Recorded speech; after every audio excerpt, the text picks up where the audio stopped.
बिस्मिल्लाहिर्रहमानिर्रहीम। अस्सलामुअलैकुम। My name is Mohammed Irfan. आज हम लोग 9th क्लास की फ़िज़िक्स का चैप्टर नंबर 1 उस पर डिस्कस करेंगे और चैप्टर का नाम है physical quantities and measurement. Physical quantities क्या होती हैं? यानी फ़िज़िकल क्वांटिटीज़ वो क्वांटिटीज़ होती हैं कि जिनको मेजर किया जा सके, यानी ऐसी क्वांटिटीज़ जिनकी मेजरमेंट की जा सके वो फ़िज़िकल क्वांटिटीज़ होती हैं। और जिन चीज़ों की मेजरमेंट ना की जा सके, जैसे अगर हम लोग देखें तो इंसानी बाल जो होते हैं इनकी हम मेजरमेंट नहीं कर सकते। अगर आप काउंट भी कर लें तो सुबह शायद हेयर फॉल हो, कुछ बाल गिर जाएं, तो हम इनकी ठीक मेजरमेंट नहीं कर सकते। इसके अलावा जैसे स्टार्स हैं, दरख्तों के पत्ते हैं, तो इन चीज़ों की हम मेजरमेंट नहीं कर सकते। तो फ़िज़िकल क्वांटिटीज़ वो क्वांटिटीज़ होती हैं जिनकी हम पैमाइश कर सकते हैं। और आगे है मेजरमेंट। फ़िज़िकल क्वांटिटीज़ वो मकदारें, वो क्वांटिटी जिनकी हम पैमाइश कर सकें। और मेजरमेंट, हर पैमाइश करने के लिए कोई ना कोई इंस्ट्रूमेंट यूज़ होता है, और जो इंस्ट्रूमेंट यूज़ करके किसी चीज़ की पैमाइश की जा सकती है तो वो मेजरमेंट है। तो इस चैप्टर में हम फ़िज़िकल क्वांटिटीज़ और उसकी मेजरमेंट के बारे में पढ़ेंगे। सबसे पहले हमारा जो है इंट्रोडक्शन ऑफ फ़िज़िक्स का तारुफ़ पढ़ेंगे। फ़िज़िक्स के तारुफ़ में हम लोग देखेंगे कि फ़िज़िक्स को पढ़ना क्यों ज़रूरी है। अगर हम आप अपने इर्द गिर्द देखें तो हर चीज़ जो है वो फ़िज़िक्स के ही महरूम मिन्नत है। जैसे अगर देखें कि ज़मीन सूरज के गिर्द घूमती है, हम लोग जैसे चलते हैं तो हम कहते हैं कि ज़मीन गोल है, फिर हम गिरते क्यों नहीं हैं। तो ये सारी चीज़ें जो हैं, ये जो हम लोग फ़िज़िक्स के में ही ये सारा कुछ पढ़ते हैं कि ज़मीन क्यों घूमती है, स्टार की रोशनी ज़मीन पे कैसे पहुंचती है, इंसानी मूवमेंट जो होती है हमारी, ये भी फ़िज़िक्स की वजह से, जो हम ब्रीथिंग सिस्टम है, आपका सर्कुलेटरी सिस्टम है, ये सारा फ़िज़िक्स की ही वजह से ये सारा मुमकिन हो सकता है। तो अगर हम फ़िज़िक्स में बात करें तो सूरज मशरक़ से निकलता है, मगरब को ग़ुरूब होता है। सनसेट जो होता है वो मगरब में होता है, ये भी एक फ़िज़िक्स की वजह से ही है। स्टार जो होते हैं वो रात को नमूदार होते हैं। तो ये सारी चीज़ें जो होती हैं ये फ़िज़िक्स के बारे में पढ़ते हैं। होता क्या है, आमतौर पर हम लोग क्या करते हैं कि हम लोग देखते हैं, कोई भी चीज़ आप देखते हो तो आप अपनी ऑब्ज़र्वेशन देखते हैं कि यार ये काम ऐसे है, ये ऑब्ज़र्वेशन ऐसे है, ये चीज़ ऐसे है। तो इसका मतलब हम ऑब्ज़र्वेशन करने के बाद किसी ना किसी नतीजे पर पहुँचते हैं। लेकिन अगर ऑब्ज़र्वेशन पे ही बात की जाए तो वो ठीक नहीं होती। हर बंदे की अपनी अपनी ऑब्ज़र्वेशन होती हैं। तो लेकिन ऑब्ज़र्वेशन के बाद अगर एक्सपेरिमेंट किए जाएं, यानी ऑब्ज़र्वेशन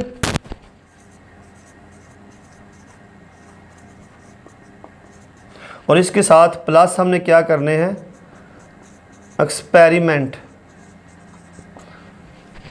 ऑब्ज़र्वेशन और एक्सपेरिमेंट जब हम लोग करते हैं तो इसी का नाम क्या है, साइंस। ऑब्ज़र्व करने के बाद उसके एक्सपेरिमेंट किए जाएं तो ये चीज़ क्या बन जाती है, साइंस।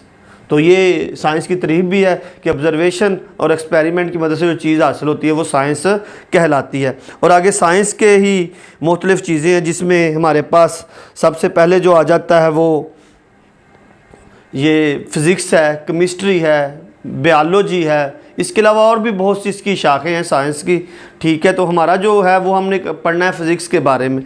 तो फ़िज़िक्स में हमारे पास सबसे पहले फ़िज़िक्स है क्या, इसमें पढ़ लेते हैं। 18वीं सदी में हम लोग एक सब्जेक्ट पढ़ते थे, नेचुरल फ़िलासफ़ी। यानी ये तमाम जितने भी साइंस के सब्जेक्ट थे, इन सब को एक ही सब्जेक्ट के तौर पर लिया जाता था, जिसको नेचुरल फ़िलासफ़ी कहा जाता था।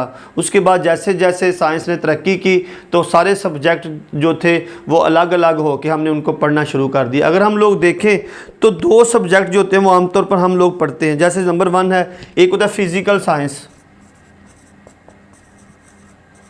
फ़िज़िकल साइंस, ठीक है। और दूसरा हो जाएगा बायोलॉजिकल साइंस।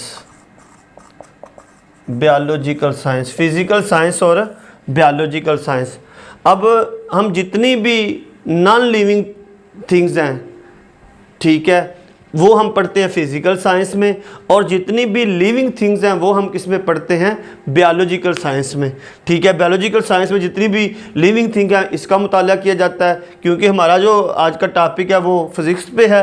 तो हम जितनी भी नॉन लिविंग थिंग्स तो वो हम किस में पढ़ते हैं, फिज़िक्स के अंदर। लिविंग और नॉन लिविंग थिंग्स में हम लोग ये सारा पढ़ते हैं बायोलॉजिकल साइंस में। अब हमारे पास फॉर एग्जांपल अर्थ है, अर्थ घूमती है लेकिन ये एक नॉन लिविंग थिंग है, ठीक है। अर्थ जैसे हवा है, हवा चलती है, ये भी एक non living thing. Physical science में ही ये सारी चीज़ें होती हैं, ये हमारी जो होती हैं वो पढ़ी जाती हैं। आगे फिज़िक्स में होता क्या है कि हम लोग किसी भी मैटर के बारे में पढ़ते हैं, ठीक है। मैटर मादा को कहते हैं, तो मैटर का जो इल्म होता है प्लस एनर्जी, मैटर और एनर्जी का जो मिलाप होता है, इनका इंट्रैक्शन, देयर इंट्रैक्शन,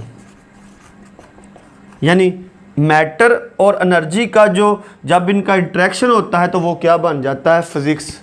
यानी फ़िज़िक्स की जो बुनियाद है वो मैटर पे है, मादा पे है, ठीक है। मैटर या उनसे एनर्जी और इनके इंट्रैक्शन का जो होता है, इनको मिला के हम लोग जो थे वो क्या पढ़ते हैं, फ़िज़िक्स। फ़िज़िक्स जो है फ़िज़िकल साइंस में हम लोग देखें, हमारी रोज़मर्रा ज़िंदगी में आगे अगर देखें तो जितनी भी हमारे काम होते हैं वो सारे नॉन लिविंग थिंग्स में फ़िज़िकल साइंस में आते हैं। ये फ़िज़िक्स से आगे हम देखें तो इसकी दूसरी ब्रांच है केमिस्ट्री। केमिस्ट्री में क्या होते हैं, केमिकल रिएक्शन, जितने भी केमिकल रिएक्शन होते हैं। अब केमिकल रिएक्शन भी नॉन लिविंग थिंग्स है, ये भी बेजान चीज़ें हैं, तो केमिकल रिएक्शन जो होते हैं वो हम लोग केमिस्ट्री में पढ़ते हैं। उसके आगे आता है जियोलॉजी। जियोलॉजी, अब हम ज़मीन का जो हमारी जितनी भी अर्थ है, पूरी ज़मीन है, ये भी एक नॉन लिविंग थिंग है, तो इसका मुताला जो है वो हम लोग पढ़ते हैं जियोलॉजी के अंदर। जियोलॉजी के आगे आता है एक और इसकी ब्रांच है एस्ट्रोनॉमी।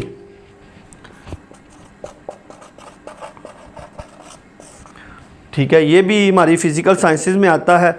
यानी हमारे जितने भी स्टार्स हैं आसमान के ऊपर, उसके बाद गैलेक्सी हैं, जैसे मिल्की वे गैलेक्सी है, तो ये सारी जो गैलेक्सीज़ हैं, स्टार जो हैं, ये एस्ट्रोनॉमी में जो हम लोग पढ़ते हैं, ये एस्ट्रोनॉमी के में सारा कुछ आता है। इसके आगे आता है मेट्रोलॉजी। मेट्रोलॉजी जो है हमारा जो इन्वायरमेंट है, माहौल है, वेदर है, एटमॉस्फेयर है, ये सारा जो है ये हम लोग किस में पढ़ते हैं, मेट्रोलॉजी में। तो ये सारी जो है ये फ़िज़िकल साइंस में हम लोगों ने आज पढ़ा है कि इसमें सबसे पहले फ़िज़िक्स है। फ़िज़िक्स में हमारे पास मैटर एनर्जी का इंट्रैक्शन जो होता है वो फ़िज़िक्स कहलाता है। नॉन लिविंग थिंग्स है। केमिस्ट्री में अगर हम लोग देखें तो केमिकल रिएक्शन जो होते हैं वो केमिस्ट्री में होते हैं। जियोलॉजी, ज़मीन का जो मुताला है वो जियोलॉजी में किया जाता है। एस्ट्रोनॉमी, जितने भी आपके स्टार्स हैं, गैलेक्सीज़ हैं, ये सारी एस्ट्रोनॉमी में आती हैं। और आ गया मेट्रोलॉजी, आपका वेदर, एटमॉस्फेयर जो होता है ये सारा जियोलॉजी में आता है। ठीक है जी। इसके आगे इसी में पहले चैप्टर में ऑब्जर्वेशन, इंट्रोडक्शन ऑफ फिज़िक्स में अगर हम लोग एक साइड पे बॉक्स देखते हैं तो उसमें कुछ ब्रांचेज हैं हमारे पास जो दी हुई हैं। तो उसमें सबसे पहले जो आती है वो है जी मैकेनिक्स।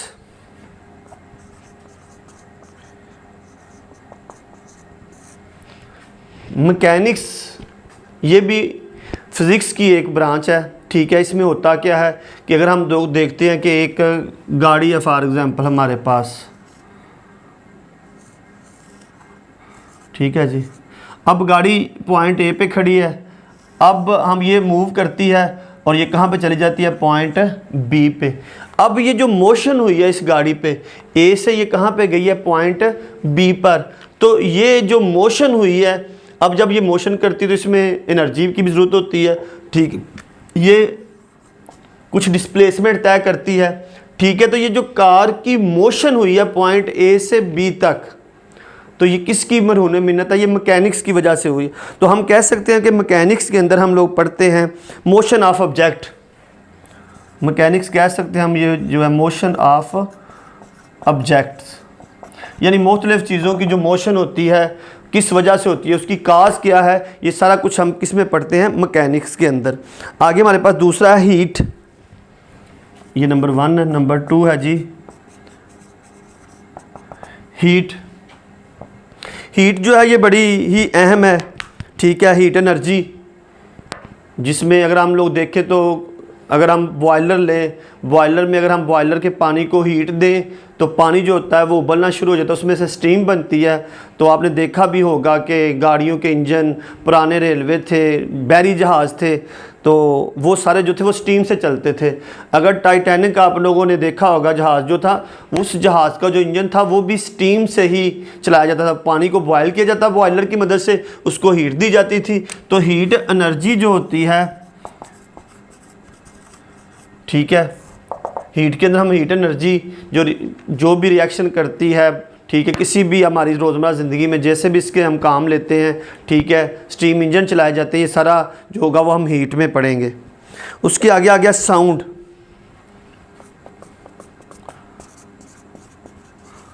साउंड भी एनर्जी की एक किस्म है। फॉर एग्ज़ाम्पल अगर हम देखें तो ये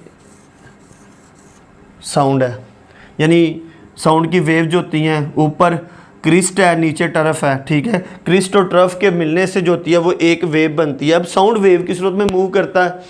अब होता क्या हमारे पास साउंड में कि अगर आप देखें ना तो साउंड कभी भी इस तरह नहीं हो सकता कि वो एक ही मैग्नीट्यूड से रहे। अगर आप देखते हैं तो आहिस्ता आहिस्ता साउंड का मैग्नीट्यूड कम हो जाता है, आवाज़ कम हो जाती है और थोड़ी देर बाद वो क्या हो जाती है, ख़त्म। क्योंकि जैसे जैसे आवाज़ ट्रैवल करती है एनर्जी जो होती है उसकी कम होती जाती है और बिलाखिर साउंड जो होता है वो बिल्कुल ख़त्म हो जाता है। अगर ऐसा ना हो तो साउंड ये सिस्टम ना हो कि आवाज़ आहिस्ता आहिस्ता कम ना हो, तो फिर क्या होगा कि दुनिया में आपको आवाज़ें ही आवाज़ें सुनाई देंगी और कुछ भी नज़र नहीं आएगा, ना ही कुछ सुनाई देगा। आप लोगों देखें तो सूरज के अंदर इतने केमिकल रिएक्शन होते हैं, जैसे फिजन और फ्यूजन रिएक्शन सूरज में हर वक्त चलता रहता है। तो उसकी अगर आवाज़ें अगर ज़मीन पर पहुँच जाएँ तो वो जो होगी ज़मीन में हमारे लिए काबिल बर्दाश्त नहीं होंगी। तो साउंड में अगर दो होते हैं, एक होता है डैम्प्ड और दूसरा होता है अनडैम्प्ड। यहाँ बात करें डैम्प्ड और सर अनडैम्प्ड क्या है? डैम्प्ड वो होता है कि जिसमें साउंड जो होता है वो आहिस्ता आहिस्ता आवाज़ जो होती है वो ख़त्म हो जाती है। और अनडैम्प्ड क्या होता है कि जिसमें आवाज़ जो होती है वो एक ही फ्रिक्वेंसी से, एक ही मैग्नीट्यूड से चलती है, ख़त्म नहीं होती। मतलब आप देखें कि हमें बाहर के जो रेडियो स्टेशन होते हैं वहाँ से भी हम उनकी आवाज़ें भी सुन सकते हैं। तो वो जो सारी आवाज़ें होती हैं वो अनडैम्प्ड की वजह से होती हैं कि साउंड जिस मैग्नीट्यूड से होता है उसी मैग्नीट्यूड तक पहुंचता है और उसकी आवाज़ रास्ते में ख़त्म नहीं होती। लेकिन हमारे पास जो हम लोग आमतौर पर बोलते हैं, हमारा जो साउंड इर्द गिर्द होता है वो सारा डैम्प्ड की वजह से होता है। हम जितनी भी साउंड में साउंड एनर्जी है, साउंड एक जगह से दूसरी जगह ट्रैवल करता है, ये सारा साउंड में पढ़ेंगे हम लोग। आगे है लाइट। चौथी जो हमारी ब्रांच है वो लाइट है। तो लाइट में हमारे पास क्या है जी, हम किसी भी चीज़ पे लाइट अगर हम लोग करते हैं रिएक्शन, फॉर एग्जांपल एटम के ऊपर अगर हम लाइट का रिएक्शन करते हैं तो एक है हमारे पास, हमने यहाँ पे हमने इस पे लाइट का रिएक्शन करवाया है। फोटोन जो हैं वो हमने इसके ऊपर रिएक्शन करवाया, तो यहाँ पे इलेक्ट्रॉन और ठीक है अमिट हो जाते हैं, निकल जाते हैं। किसकी वजह से? फोटोन जो है ये भी लाइट के कुछ पैकेट थे जो हमने इसके ऊपर बम्बार करवाए, तो उसके साथ जो होती है वो रेडिएशन भी, कुछ रेडिएशन भी जो होती है वो उसमें से खारिज हो जाती है। तो ये सारे जो लाइट के पैकेट्स जो थे, ये अगर हम इसके साथ केमिकल रिएक्शन करते हैं तो ये जो होते हैं ये आगे जाके, ठीक है, सारा रिएक्शन जो होता है वो लाइट की वजह से केमिकल रिएक्शन भी चल रहे होते हैं। उसके आगे है जी नंबर 5 पे इलेक्ट्रिसिटी एंड मैग्नेटिज्म। इलेक्ट्रिसिटी और मैग्नेटिज्म ये हमारी 5वीं ब्रांच है। इलेक्ट्रिसिटी से तो हम ये सिंपल सा है, हम अपने इर्द गिर्द जो देखते हैं वो इलेक्ट्रिसिटी से जितनी भी हमारी एप्लीकेशंस हैं, अप्लाइंसेस हैं घरों में जो होती हैं, वो जो होते हैं वो इसकी मदद से हमारे जो चलाए जाते हैं। और उसके साथ मैग्नेटिज्म जो है ये हमारे पास किसी भी चीज़ को के लिए मैग्नेट इफेक्ट, अगर हम लोग मैग्नेट देखें तो ये इसकी ये हमारे पास, अगर आप लोग कोई भी मैग्नेट ले लें तो हमारे पास जो डायरेक्शन होती है वो हमेशा इसकी नॉर्थ की तरफ ही होती है, क्योंकि नॉर्थ में कहते हैं कि मैग्नेट के पहाड़ हैं, ठीक है। तो जब भी हम किसी कंपस को ले लें तो उसकी नीडल फ़ौरन जो होती है वो नॉर्थ की तरफ मूव कर जाती है। तो इलेक्ट्रिसिटी और मैग्नेटिज्म में हम जितनी भी एप्लीकेशन, इसके इफेक्ट जो होते हैं, चार्जेस जो होते हैं, वो सारे जो होते हैं वो इलेक्ट्रिसिटी और मैग्नेटिज्म में होते हैं। अगर हम सिंपल देखें तो हम पहले जो थे वो हम किसी भी कार को, दरवाजे को हम ना वो बुरिश से रंग करते थे, ठीक है। अब जो अगर आप वो देखें तो वो एक इलेक्ट्रिक गन होती है जिसकी मदद से कारों को जो होते हैं वो उनकी पेंटिंग की जाती है। तो होता क्या है, हम कार के ऊपर अगर आप देखें तो हम कार के ऊपर क्या करते हैं, यानी हम चार्जेस ले लेते हैं कार के ऊपर पॉजिटिव। तो हमारे पास जो गन है ना, इसमें हम कौन सा चार्ज ले लेंगे, नेगेटिव चार्ज ले लेंगे। तो पॉजिटिव और नेगेटिव चार्ज होते हैं दूसरे को क्या करते हैं, अट्रैक्ट करते हैं। तो जो ही इस नोज़ल से इसके ऊपर, कार के ऊपर पेंटिंग की जाएगी तो क्योंकि अपोजिट चार्ज होने की वजह से ये बड़ी मजबूती के साथ कार के ऊपर चिपक जाएंगे। तो ये सारा इलेक्ट्रिसिटी और मैग्नेटिज्म में होगा। इसके बाद आगे जो है वो एटॉमिक फिज़िक्स है, एटॉमिक फिज़िक्स। इससे पहले हमने जितने भी हीट, साउंड, लाइट, इलेक्ट्रिसिटी और मैग्नेटिज्म पढ़े हैं, ये सारी वो चीज़ें हैं जो हम लोग आप आमतौर पर देख सकते हैं, फील कर सकते हैं, टच कर सकते हैं। और कुछ चीज़ें ऐसी होती हैं जो बहुत छोटी होती हैं, जैसे एटम। इससे पहले जो था, पिछले वक्तों में हम लोग कहते थे जो एटम जो है ये इससे आगे इसको फर्दर जो है वो डिवाइड नहीं किया जा सकता। ये पहले था, मतलब एटम को आगे तकसीम नहीं किया जा सकता। लेकिन हम कह सकते हैं एटम को हम क्या कर सकते हैं, अरेंज कर सकते हैं कि ये किस तरह मॉलिक्यूल जो है वो, क्योंकि मॉलिक्यूल मिलकर कुछ मॉलिक्यूल हैं वो कैसे अरेंज हुए और एटम बनाए गए। तो मॉलिक्यूल की जो अरेंजमेंट होती है वो मिलकर क्या बना देती है, एक एटम बना देती है, ठीक है। इस एटम में हम लोग मॉलिक्यूल का बनना, इनकी अरेंजमेंट, जितने भी सारे सिस्टम हैं वो हम एटॉमिक फिज़िक्स के अंदर पढ़ेंगे। उसके आगे है जी नंबर 7 पे न्यूक्लियर फिज़िक्स। न्यूक्लियर फिज़िक्स हमारे पास है। न्यूक्लियर फिज़िक्स में अगर हम लोग देखते हैं तो हमारे पास अगर एक एटम है तो एटम के मरकज़ में हमारे पास प्रोटॉन और न्यूट्रॉन, जबकि इसके शेल के अंदर क्या होते हैं, इलेक्ट्रॉन। इसके अलावा भी इसमें न्यूक्लियस के अंदर और भी इसके अलावा भी बहुत से पार्टिकल होते हैं, लेकिन हमारे पास जो सिंपल प्रोटॉन और न्यूट्रॉन, प्रोटॉन पे जो होते हैं पॉजिटिव चार्ज होते हैं और इलेक्ट्रॉन पे जो होते हैं वो नेगेटिव चार्ज होते हैं और दूसरे को अट्रैक्ट करते हैं। ये सारा भी जो हमारे पास जितनी भी न्यूक्लियस का, एटम के अंदर न्यूक्लियस का सारा जो इल्म होगा, जितनी भी फर्दर स्टडी होगी वो हम न्यूक्लियर फिज़िक्स में करेंगे। और हमारे पास जो आखिरी हमारी ब्रांच है वो है जियो फिज़िक्स, नंबर 8 पे जियो फिज़िक्स। जियो का मतलब क्या है जी, जियो मीन अर्थ। तो हम ज़मीन का जितना भी इल्म होगा वो हम जियो फिज़िक्स में पढ़ेंगे। मतलब ज़मीन की मुख्तलिफ तहें हैं। फॉर एग्ज़ाम्पल हम कह सकते हैं ज़मीन की, अगर ये मैं कहता हूँ ये 3 परतें ज़मीन की, तो अगर हम निचली परत में देखें तो यहाँ पे फॉर एग्ज़ाम्पल वाटर है सारा। इससे ऊपर अगर देखें तो हम कहते हैं ये जो जितने भी हैं पत्थर वगैरह हैं या सॉइल है या सैंड है, रेत पड़ी हुई है। और ये जो ऊपर वाली हमारी लेयर है यहाँ पे सारी सॉइल है, मट्टी है। तो ये ज़मीन की मुख्तलिफ स्ट्रक्चर का, मुख्तलिफ तहों का, इंटरनल स्ट्रक्चर का जितनी भी हम स्टडी है वो हम किस में करेंगे, जियो फिज़िक्स के अंदर। आज का हमारा जो टॉपिक था इंट्रोडक्शन ऑफ फिज़िक्स और ब्रांचेज ऑफ फिज़िक्स पढ़ी। सबसे पहले हमने इसमें साइंस की तारीफ बताई, उसके बाद फ़िज़िक्स, उसके आगे फ़र्दर जो फ़िज़िक्स के फ़ायदे और नुकसानात हैं हमारे पास, जितनी भी हमारे घरों में चीज़ें यूज़ होती हैं, हमारे रेफ्रिजरेटर होते हैं, ठीक है, हमारे टीवी होते हैं, हमारे मोबाइल होते हैं, ये सारे जो हैं ये हमारी फ़िज़िक्स की वजह से हम इन चीज़ों को सारे चला रहे हैं। आगे फ़िज़िक्स के साथ हमने उसकी आगे फ़र्दर ब्रांचेस पढ़ी, ठीक है। साइंस कहाँ कहाँ पे, फ़िज़िक्स, केमिस्ट्री, जियोलॉजी, एस्ट्रोनॉमी, ठीक है, ये सारी कहाँ कहाँ पे इस्तेमाल होती हैं। और उसके बाद हमने ब्रांचेस ऑफ फ़िज़िक्स पढ़ा। यही हमारा आज का टॉपिक था, इंट्रोडक्शन ऑफ फ़िज़िक्स।